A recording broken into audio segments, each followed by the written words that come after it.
አፕሊኬሽን ልታወርዱ ስትሉ እንደዚህ ያለ የሚያስቸግራችሁ ከሆነ ይሄንን አድርጉ። ከዛ በፊት እዚች ጋር የፕላስ ምልክቷ ካለች እሷን ተጫኗት። ይህ ችግር በብዛት የሚፈጠረው በአገራችንና በአንዳንድ ቦታዎች ጉግል ፕሌይ ስቶር ወይንም የአፕሊኬሽኑ አበልጻጊዎች ስለሚገድቡት ነው። ስለዚህ ይህንን ነገር እንዴት እናስተካክላለን ለምትሉ ቀጣይ በማሳያችሁ ስቴፕ ማስተካከል ትችላላችሁ። እንደዚህ ሌሎች አፕሊኬሽኖችም ሊያስቸግሯችሁ ስለሚችሉ አሁን እንዴት ማስተካከል እንደምትችሉ ሙሉ ስቴፑን አሳያችኋለሁ።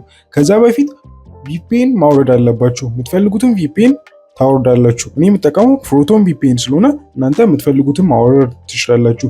በመጀመሪያ ጉግል ፕሌይ ስቶር አካውንታችንን እናስተካክላለን። ሴቲንግ ስር በመግባት እዚች ጋር ስቶሬጅ የምትላለች እዚች ጋር ክሊር ካች የምትልና ክሊር ዳታ የምትላትን ድሌት እናደርጋለን። በመቀጠል ቪፒኤንን ውስጥ በመግባት እንከፍታለን።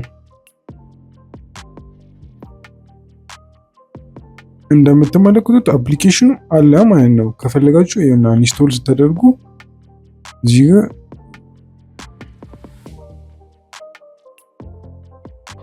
ኢንስቶል ያደርግላችኋል። እንደዚህ እንደምትመለከቱት ኢንስቶል ያደርግላችኋል ማለት ነው።